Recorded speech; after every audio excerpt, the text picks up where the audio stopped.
160 miles above the Pacific, the world outside the window is going around once a second.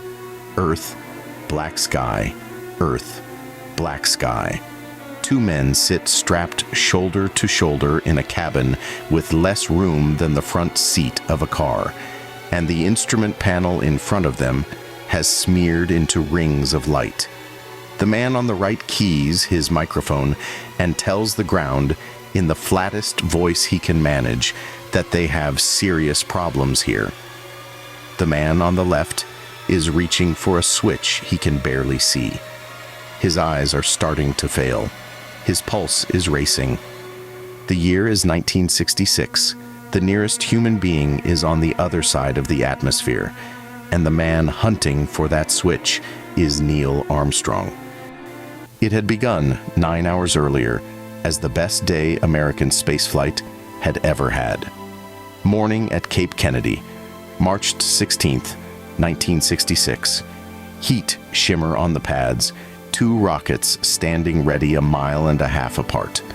At 10 o'clock, an Atlas climbed off its pad, carrying a slender unmanned spacecraft called the Agena, a target vehicle with a docking collar on its nose, and threw it into orbit. At 11:41, Neil Armstrong and David Scott followed it aboard Gemini VIII. Armstrong was 35, a civilian test pilot who had flown rocket planes to the edge of space. Scott was 33, an Air Force pilot with an engineering degree and a spacewalk waiting for him in the flight plan. Neither man had been in space before. Their mission was the one thing nobody had ever done. Two spacecraft, launched separately, would find each other in orbit and physically join. Every plan for reaching the moon ran through that maneuver. The lunar ship would fly home to its mother craft and dock, or its crew would die in orbit around another world. If joining two vehicles in space could not be done, there was no Apollo. Docking was the doorway, and Gemini VIII had been sent to open it. For 6.5 hours, they chased the Agena around the planet, closing the gap with radar and arithmetic, and then it was simply there, a silver pencil hanging still in the sunlight above the western Pacific. Armstrong flew the last 100 feet by hand, easing the nose of Gemini VIII into the Agena's docking cone at slower than a walking pace. Latches snapped shut. A green light came on. Scott keyed his microphone and told the world, "Flight, we are docked." And then, because the moment deserved it, yes, it's really a smoothie. On the ground, controllers stood and cheered. The first docking in the history of spaceflight, and it had looked easy. The hard part, everyone believed, was over. 27 minutes later, the joined ships crossed into darkness and out of reach. In 1966, Mission Control did not ride along.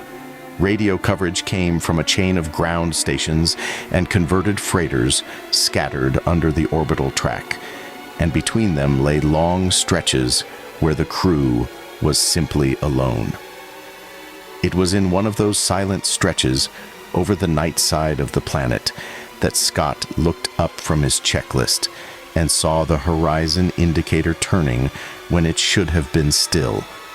The docked stack was rolling, gently at first, the way a boat swings at anchor. Armstrong steadied it with his hand controller, and the roll came back.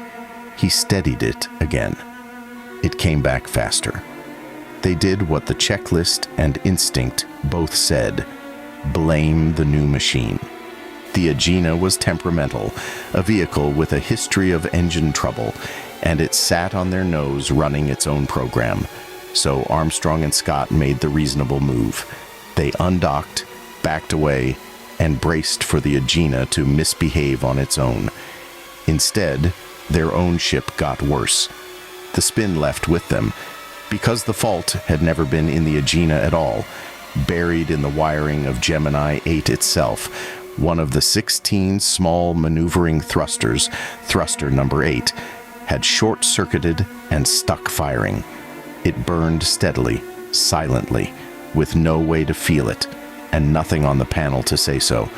And a Gemini without the Agena's mass was a lighter machine, easier to throw. Undocking, the sensible move, was the one that lit the fuse. Now the rate climbed. Half a revolution a second. Faster.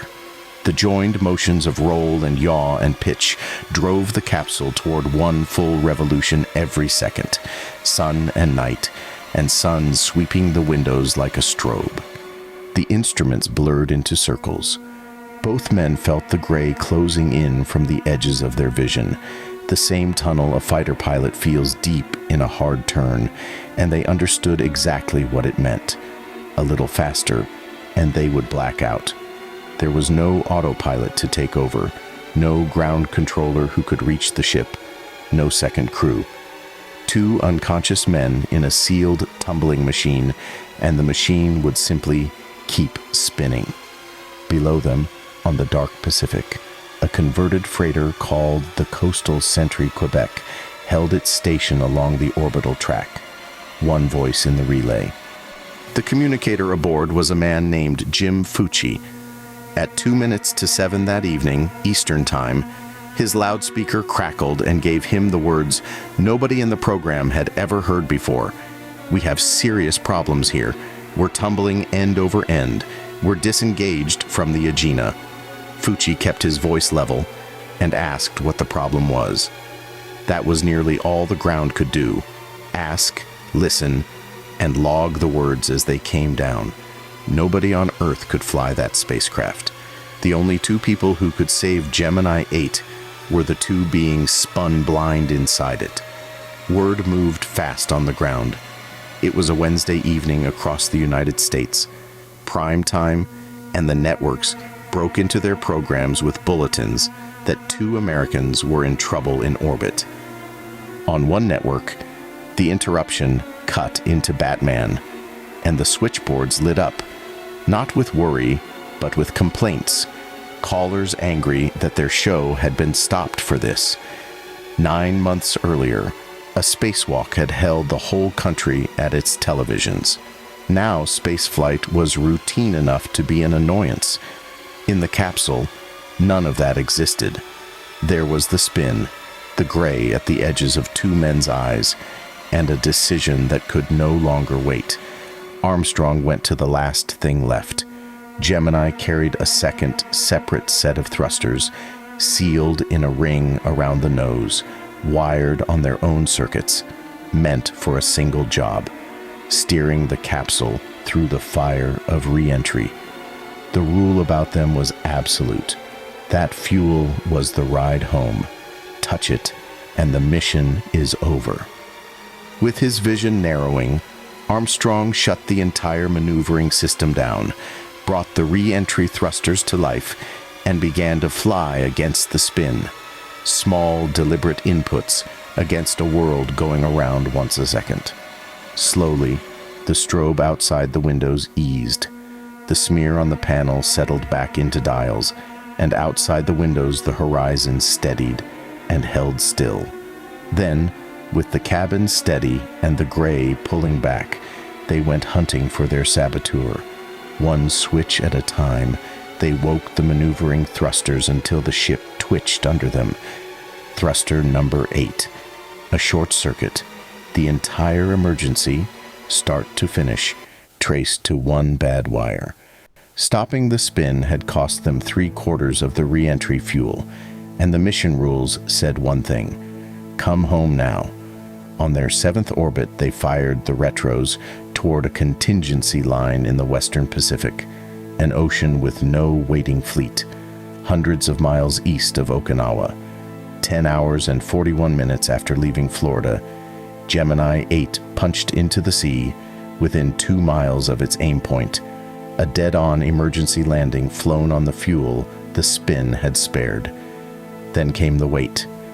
The capsule that had flown so precisely was helpless in the water, rolling in swells that would not stop, and the two men who had just kept their stomachs through a spin in orbit lost them to the Pacific. 3 hours of it, hatches open, para-rescue jumpers in the water, holding a flotation collar around the hull, until the destroyer Leonard F. Mason came up over the horizon and lifted them out. The photographs from the deck show the two of them gray-faced and trying to smile. Scott had just lost the thing he had trained a year for. His spacewalk, 2 hours above the world with an experiment pack on his chest, went down with the abort, canceled in the name of the fuel gauge. The postmortem was quiet, technical, and merciless. A short circuit, probably a static discharge or a chafed wire, had fed power to thruster number 8, even with its switch off. So the fix went into the wiring. From that flight forward, every thruster got its own isolated circuit and its own cutoff, so that no single failure could ever again fire an engine that nobody could silence. But the investigation's deeper finding was not about the wire. The emergency had happened in radio silence, in the gaps the tracking chain could not cover, and the program had been quietly assuming the ground would always be there. What saved the crew was the one part of the design built on the opposite assumption: a separate system, sealed away from every other circuit, waiting for the day nothing else worked, and a pilot drilled deeply enough to use it with his eyesight going.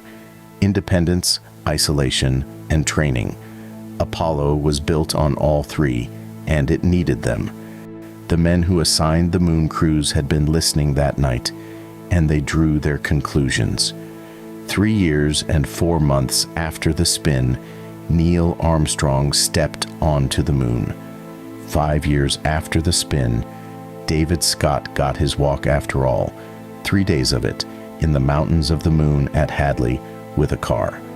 60 years later, in the summer of 2026, an uncrewed rescue craft called Link began to spin during its checkout in orbit.